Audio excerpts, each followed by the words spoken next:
We've all had the experience. You're writing some code or scripting a process, and you realize you've done this before, probably more than once. At that point, hopefully, your desire is to go and create something to stop you having to do it again. Writing some snippets or a module that you can share with your team.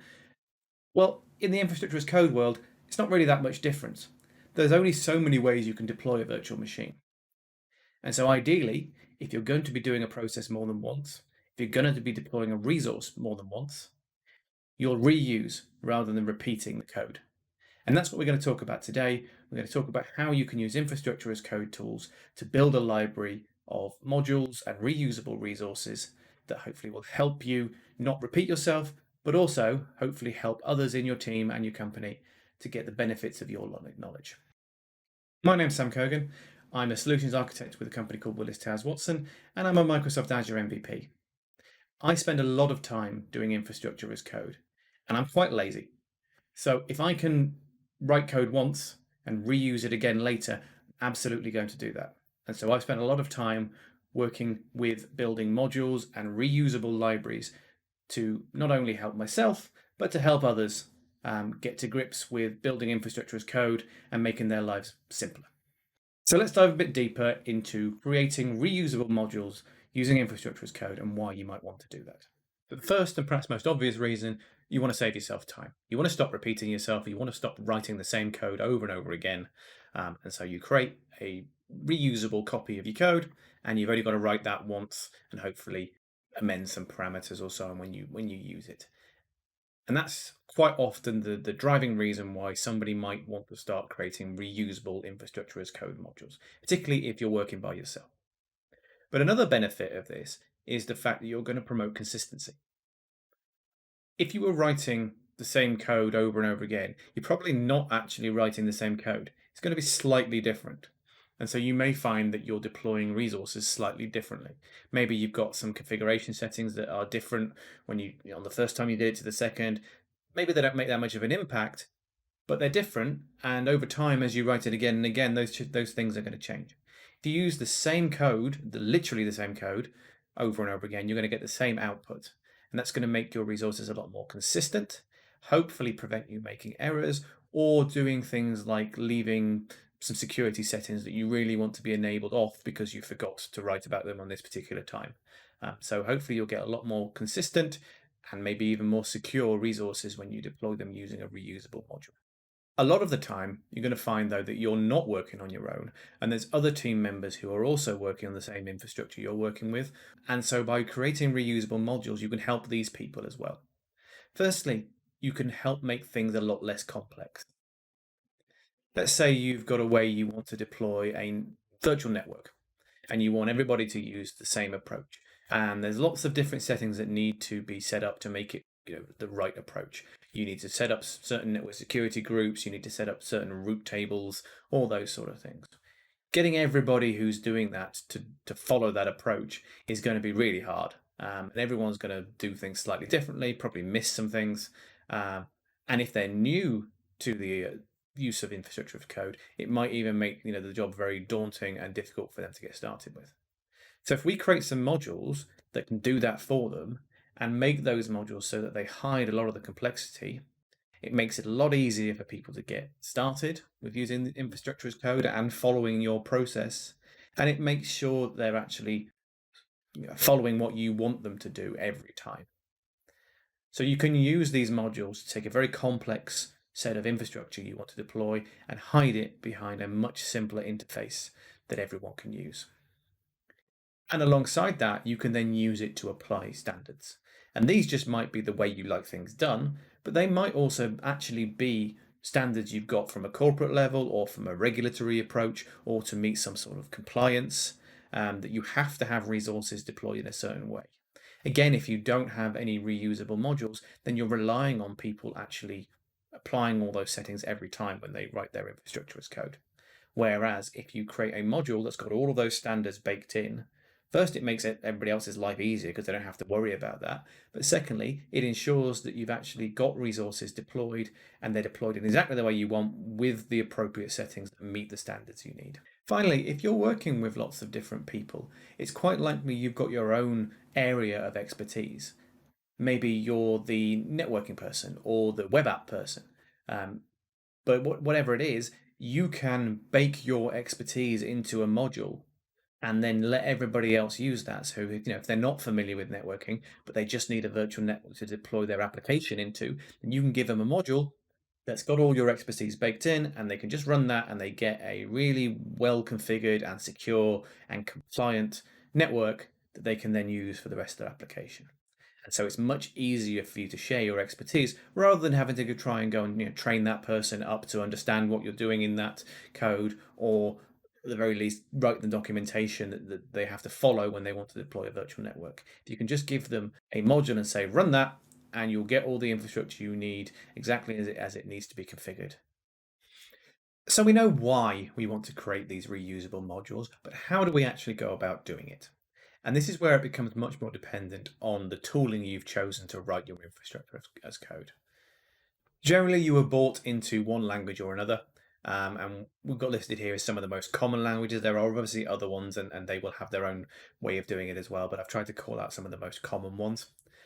So if we start from the top here, if you're doing deployments into Microsoft Azure and you're using the native infrastructure as code tooling there, then you've got either Azure Resource Manager or ARM templates. And these use a feature called nested templates as their sort of modularization approach, where you can write your infrastructure in one file and call it from another. Now that works, but to be honest, at this point, I wouldn't recommend going down the ARM template and nested template approach because they can get very complicated. Instead, I'd look at the second option here, which is the newer language for Azure, which is Bicep. And this has a built-in module approach that allows you to create specific modules and use them in your code. If you're doing AWS and you're using the native CloudFormation language for that, then this has a concept of modules. And you can use those to create reusable chunks of code and then deliver them to your users. If you're using Pulumi, then these use the concept of component resources and also packages, which is a newer feature which allows you to create reusable component resources that can be used from any language. And if you're using Terraform, then this has the concept of modules as well. So whichever of those languages, if you want to dive deeper into how to do it in those languages, then go have a look at that specific option within their documentation. So let's go and take a quick look at what a module might look like. So here in Visual Studio Code, we've got an example of a module. This one's been created using Bicep just because it's fairly easy to read and a fairly small sample, but obviously you could do this in any language. And what we've got is a module that's used to create a storage account. Now, I guess the first question you might ask is why put this in a module? Because the storage account is a fairly simple resource on its own anyway. What we're using this here for is to apply some standards and some, I guess, specific ways we want storage accounts created. So the first thing we'll do when we create a module is sort of create an interface that we want the user who's going to use it to pass in data and the data then they're going to get out the other side. So here at the top, we've got the parameter settings for our module, which are the interface. And so we're asking the user to pass in a prefix, which is going to be used as part of our naming. We're going to ask them to pass in a specific SKU of what type of storage account they want and a location they want that in. And you'll notice on the storage SKU setting there, we've got a list of allowed types. So this is our first sort of standard approach. We're saying these are the allowed types that you're allowed to create. In particular here, this is an Azure module. You're only allowed to create standard storage accounts and not premium storage accounts. So we're saying we don't want the users using those more expensive accounts. When they use our module, they're only allowed to use these standard accounts. Then we get into the actual code for the resource, and it's fairly straightforward, but you'll note we've got that variable there, which is creating a name. And so again, we're applying another standard, and this one is a naming convention. So we want to name all our resources in a certain way. And so we're taking that prefix they passed in and then appending a unique string generated based on the resource group. And that will give us a sort of set naming convention for this resource. Then in the resource itself, we're using those values to actually create it. And then you'll note on line 24 there, we are setting HTTP traffic to on. So a user who's using this module cannot turn off HTTPS traffic, which is a good thing from a security perspective. But again, we're setting our standard. And then we've got the output at the end, which is the other side of the interface, where we pass this to the user of the module. When it's run and it's completed, they will get the name of the actual storage endpoint, the URL for the storage account, out the other end, which they can then pass into other resources they're going to deploy or get at the command line and use it manually. So we know why we want to create modules, we know how to create modules, but how do you create good modules? So firstly, you want your module to do one thing and do it as simple as possible. It can be quite tempting to go and build really big and complex modules that do lots of different things and are really fancy. But I've found the best approach is to make sure your module is focused in what it wants to do. So maybe it's deploying a storage account like we saw with all the standards on it. Or maybe it is doing something more complicated. Maybe you're deploying a whole Kubernetes cluster, but you're sticking to the Kubernetes cluster and you're not then reaching out to build the firewall that also is used by that Kubernetes cluster and so on. So keep them as simple as possible. You want to provide options to your users. You want to provide them parameters and ways to customize the module, but don't give them too many options. If you try and replicate every single property that you can configure inside your module on the outside, yes, it's going to make it very flexible, but it's going to make it really confusing for a user, particularly somebody who's new to using your modules or even new to infrastructure as code as a concept. You want to try and drive the user down the particular approach you want to give, but give them enough options to be able to customize it the way they want and not have to go and not use your module and write the code themselves because they can't run it the way they want. So find the balance there. Your module needs to add value. There is really no point in taking a native resource and wrapping a module around it where you don't do anything else. If you're not using it to either make something simpler, to apply a standard, or to deploy multiple resources or so on, if you're just wrapping the native provider in your module and adding no value, there's no point to your module. Modules are software packages. And so you need to make sure you're versioning them appropriately for your end users. If it's just you using it, then maybe that's not quite so important. But if you have other team members, you need to make sure that you're giving it a version numbering approach, that you update the version when you release a new version, and that maybe you're following something like Semver or similar, so that people know when there's a breaking change and so on. The next point's a really important one: is you need to make your modules easy to obtain. If people can't get hold of them and it's a real pain, then they're not going to use them. You need to make the friction to using the modules very small. And so you need to use the tools that are available, and we'll talk about that on the next slide, to distribute those modules to your end users so they can get them really easily. And alongside that, keep them updated. No one's going to use your modules if they're all 4 versions out of date, they don't use the latest features, and people can't deploy the latest resources with them. So make sure you keep them updated, automate some of the processes if you need to, but make sure they're up to date. When you're building a module, start simple and then evolve it and get more complex over time. Trying to do everything at once in a big bang can be quite difficult, especially if you're new to writing them or you're working with a new resource that you're not sure how to deploy. So start with the basics, the stuff you really need in the module, and then you can add to it over time, like any good software project. Create documentation and make sure it's good and available. People are going to want to know how to use your modules, and if it's not self-explanatory from the code, or it's packaged in something like NuGet and you can't really see the code, then people aren't going to use it unless there's good documentation on how to use it. And it may be you want to look at some sort of automation to automate document creation. Things like Docx and so on can be used to create automated API docs, but make sure there are docs and make sure they're easy for people to find. And then finally, if you want people to use your modules, then you need to make sure that they know they exist, what benefits they're going to give them, and sort of work with people to help them get onboarded and use your modules. Again, not so required if it's just for you, but I can pretty much guarantee if you work in a company, if you start writing modules and they're useful, people are going to want to use them. So make sure people know about them, engage with them, and get feedback, and maybe they'll even help you build the next version, and maybe even start contributing to your library, which is another great point. If you can make your library of modules open source, but inner source within your company, and you can get collaboration between lots of different people, you'll find that the library will grow much quicker, and you'll get people a lot more engaged with building and maintaining these things. So I mentioned on the last slide, distributing your modules and making them easy to get hold of is really important. So I just want to mention quickly the different strategies you've got for doing that. Again, this is more technology dependent, depending on what type of language you're using. So with both ARM templates and now Bicep on the Azure side, you can use this concept called template specs, which allows you to basically create a library of reusable code that you can then distribute to end users via the Azure portal.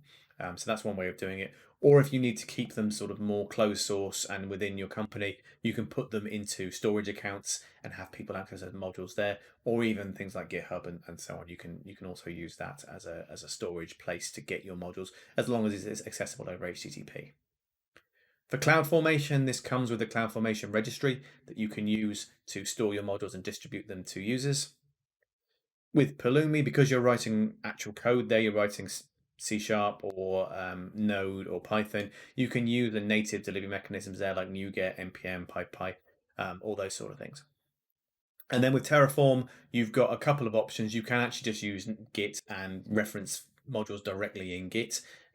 Or if you've got Terraform Enterprise, you can use a Terraform registry as well, which is a similar approach. So all of these provide you with a way of distributing your modules to end users so that the friction of getting on board and getting started is much lower. So lastly, I just want to go over some real world use cases that I've worked on or I've used that provide really good examples of modules that are useful. So starting off, something like a virtual machine. So the virtual machine is a good example of reducing complexity and applying standards. When you deploy a virtual machine in whatever cloud, it's very rare that it's just a virtual machine. It usually has some network pieces with it, maybe some storage. It's going to have a lot of configuration settings around security and monitoring and those sort of things. Maybe it's going to have some extensions to install other software and so on. You're probably going to have a standard way that you want VMs to be deployed, but also the code to deploy a VM can be pretty big. And so creating a module that deploys a VM in a standard way that everyone can reuse is going to save people a lot of time, and it's going to make sure that they follow the standards, or you're not going to have virtual machines configured with the RDP port exposed to the internet or so on. So that's a really good sort of example and quite a good starting point for building a module. Another one that comes up a lot is Kubernetes clusters. And this is all really about reducing complexity. If you're going to deploy Kubernetes into one of the cloud providers, you're probably going to use their native cloud solutions, so AKS, EKS, the Google Kubernetes engine, those sort of things. But often you're not just deploying Kubernetes, you're deploying all the prerequisites that you need, so some networking, some storage, the Kubernetes cluster, but also you're going to deploy some things on top of the Kubernetes cluster. Maybe you want to run an ingress controller. Maybe you need Cert Manager running. You can deploy lots of things after you've created the Kubernetes cluster as well. And so again, that can be a really complicated set of resources. And so bundling that into a module for anyone who wants to create a Kubernetes cluster, particularly if people are spinning up Kubernetes clusters when they want to do testing and then tearing them down again, you can hide an awful lot of complexity within that module and give somebody a really simple way to deploy that. Particularly for people who aren't familiar with how to deploy and manage Kubernetes, they just want to run an application. This can be a really useful use case. Another great example is maybe you're on the networking team and you're not working with the other teams to deploy their applications or anything, but you want to make sure everybody's deploying their network following the standards. Maybe you've got a sort of a hub and spoke network and you've deployed the hub and you need to make sure everybody joins their spokes appropriately. Build a network module that you can then distribute to the various teams, and that will show them how to connect to the hub without you having to explain it and document it and so on. You just give them this network module and everything is configured correctly, follows standards, and is joined appropriately. Another one here is configuration module. And this might seem a bit odd, but it's a really useful tooling to have. So this is a module that doesn't actually create any resources, but what it has is configuration settings in it that you're going to use for other resources.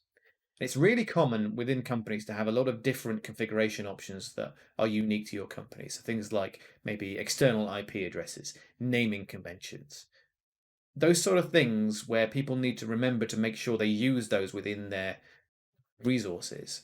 So why not build a module that has all of those pre-configured? So people can use that module, they can update it. So if you add more external IPs, they can just take the latest version of the module, and they've got the latest IPs, and then they use those in the rest of their resources, maybe even feeding them into other modules, but it gives you a central place to store your configuration. And so that's a brief introduction on why you might want to have a look at building a library of modules and how you can go about get started. I hope you found that useful, and I hope that will encourage you to reuse rather than repeat.